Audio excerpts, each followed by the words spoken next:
کیا امام حسین علیہ السلام نے تلوار اٹھایا یزید کے خلاف؟ یہ آپ لوگوں کے علماء ہیں، یہ ان کی ایکسپلینیشن، ان کا تجزیہ ہے کہ امام حسین علیہ السلام نے انقلاب کیا یزید کے خلاف. یہ غلط تجزیہ ہے، ایک باطل تجزیہ ہے. امام حسین علیہ السلام 20 سال معاویہ کے دور حکومت میں تھے. معاویہ ممبروں سے امیر المومنین علیہ السلام کو گالی دیتے تھے، اہل بیت علیہ السلام کو گالی دیا جاتا تھا. امام حسین علیہ السلام نے قیام نہیں کیا اور نہ کبھی لوگوں کو دعوت دی قیام کرنے کی.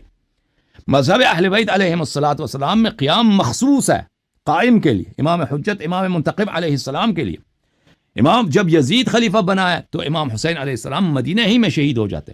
وہ مدینے سے خائفاً یترقب، سب روایات میں موجود ہے کہ وہ خوف کی حالت میں مدینے سے نکل گئے، مکہ چلے گئے، مکے میں شہید ہو جاتے. مکے میں انہوں نے کسی کو دعوت نہیں دی کہ تم آ کے میں نے یزید کے خلاف میں نے جنگ لڑنا ہے، تم میری ساتھ دے دو. وہ مکے میں بھی یہی کہہ رہے تھے کہ میں دنیا میں جہاں چلا جاؤں بنی امیہ مجھے قتل کر دیں گے، یزید مجھے قتل کر دے گا، میں دنیا میں جہاں بھی جاؤں مجھے قتل کیا جائے گا. تو اس وقت کوفے کے لوگوں نے ان کو دعوت دی کہ آ جاؤ ہمارے پاس، آ جاؤ ہمارے پاس. دیکھیں مذہب اہل بیت علیہ السلام میں اس طرح نہیں ہے کہ جائر خلیفہ کے خلاف آپ تلوار نہیں اٹھا سکتے. مذہب حقہ میں یہ ہے کہ اگر لوگوں کی ایک باری اکثریت آپ کے ساتھ دے دیں، لوگوں کی ایک بڑی تعداد آپ کی سپورٹ کریں تو امام وقت قیام کر سکتا ہے. امیر المؤمنین علیہ السلام نے ابو بکر عمر کے خلاف اگر قیام نہیں کیا، مذہب حقہ میں اس لیے نہیں ہے کہ ابو بکر عمر کے خلاف قیام کرنا حرام تھا.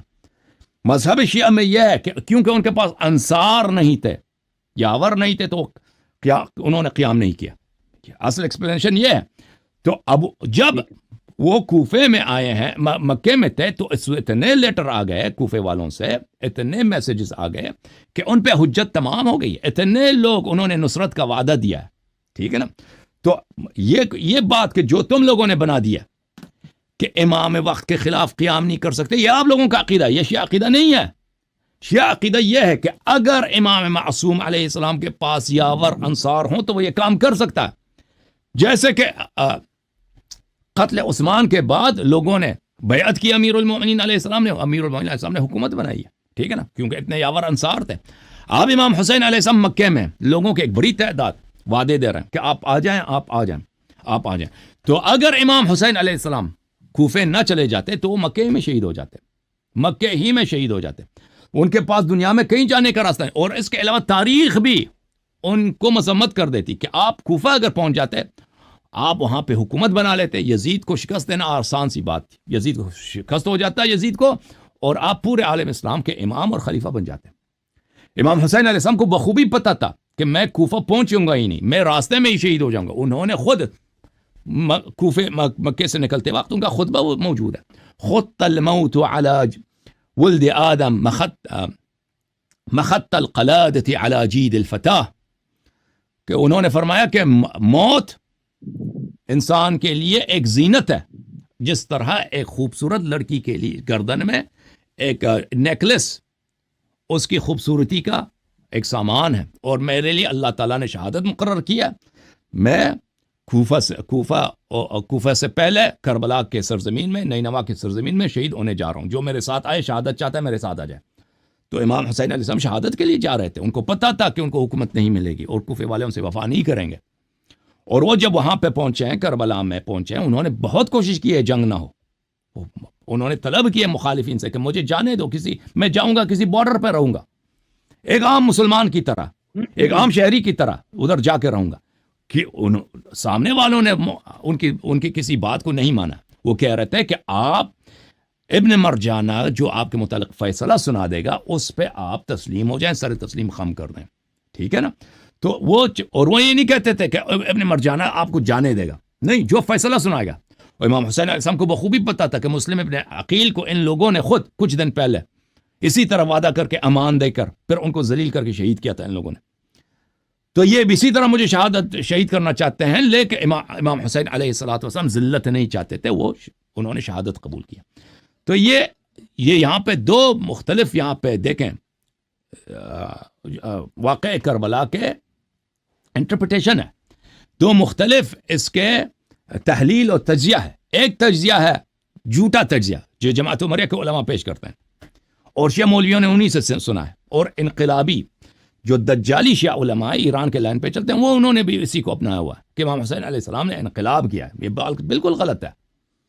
امام حسین علیہ الصلوۃ والسلام، امام حسین علیہ الصلوۃ والسلام جینا چاہتے تھے، ان کا سیرہ بالکل امیر المومنین صاحب کا سیرہ ہے، امام حسن علیہ السلام کا سیرہ ہے، امام زین العابدین علیہ السلام کا سیرہ ہے، امام محمد باقر علیہ السلام کا سیرہ ہے، امام جعفر صادق علیہ السلام کا سیرہ ہے، امام امیر المؤمنین علیہ السلام، امام حسن علیہ السلام، امام زین العابدین علیہ السلام، امام باقر، امام صادق علیہ السلام کو وقت کے خلفاء ذلت پہ مجبور نہیں کرتے تھے، ذلت پہ مجبور کریں، ٹھیک ہے نا.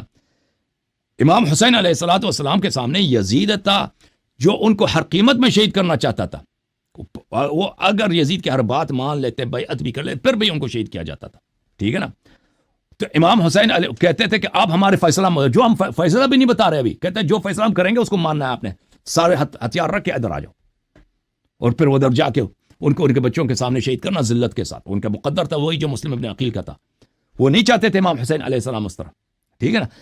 ایک انٹرپریٹیشن ہے جو جماعت عمریہ کا ہے کہ ابو بکر کی خلافت صحیح ہے، عمر کی خلافت صحیح ہے، عثمان کی خلافت صحیح، معاویہ کی خلافت میں بھی کوئی ظلم نہیں ہے، ہاں یزید اس کے خلافت میں گڑبڑ ہے، تو اس لیے امام حسین علیہ السلام نے قیام کیا. بالکل غلط ہے یہ بات. یزید کی خلافت ابو بکر کی خلافت میں فرق ہی نہیں ہے، فرق ہی نہیں ہے. یزید اور ابو بکر ایک ہی ہیں. یزید کی خلافت اور بلکہ وہ بدتر ہے. عمر کی خلافت میں فرق ہی نہیں ہے، کردار عمر کا، کردار یزید کا، کیا فرق ہے؟ کوئی فرق ہی نہیں. جتنا وہ غیر مشروع، یہ بھی غیر مشروع ہے. جتنا یزید حرام بجا لایا، عمر اس سے زیادہ بجا لایا ہے، عمر اس سے کئی زیادہ بجا. فرق یہ ہے کہ عمر بیوقوف نہیں تھا، عمر چالاک تھا، سیاست آتا تھا، یزید کو نہیں آتا تھا. فرق صرف یہ تھا. اور یزید نے انتقام لینا تھا بدر کا، عمر نے کسی چیز کا انتقام نہیں لینا تھا اہل بیت علیہ السلام سے. عمر ابو بکر کی یہ سیاست تھی کہ اگر علی علیہ الصلوۃ والسلام ہمارے خلاف تلوار نہیں اٹھاتے تو وہ اپنے کام میں لگے. ہماری سیاست ہے کہ جب کام ہی نہیں لے رہا ہم ان کو کیوں قتل کریں، ٹھیک ہے نا. ان کی یہ سیاست تھی. یزید کا یہ سیاست نہیں تھا. یزید کا یہ ارادہ تھا کہ میرے جو چچا قتل ہو گئے، میرے جو ماموں قتل، میرے نانا جو قتل ہو گئے، محمد صلی اللہ علیہ وسلم نے میرے خاندان کو ذلیل کیا ہے بدر میں، احد میں نے اس کا بدلہ اس کے خاندان سے لینا. اس کے ذہن میں اور ارادے تھے، اور قتل ہونے کے بعد اس نے یہی تو کہا تھا نا، لیت اشیاخی ببدر قد شہیدوا، کاش میرے نانا زندہ ہوتے، میرے ماموں زندہ ہوتے، میرے چچا زندہ ہوتے جو بدر میں مرے تھے، کہ آج میں نے کیسے محمد صلی اللہ علیہ وسلم سے بدلہ لے لیا اپنے خون کا. اس کا اور ارادہ تھا. تو یہ ہے میرے بھائی. تھینک یو سر، آپ کا وقت ختم ہے. تھینک یو ویری مچ، بہت شکریہ. اوکے میرے بھائی.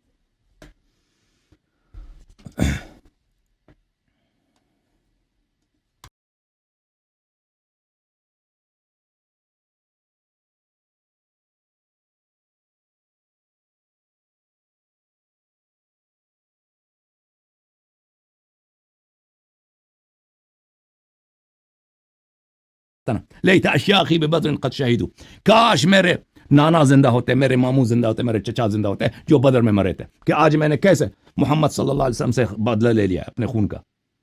اس کا اور ارادہ تھا. تو یہ ہے میرے بھائی. تھینک یو سر، آپ کا وقت ختم ہے. تھینک یو ویری مچ، بہت شکریہ. اوکے میرے بھائی.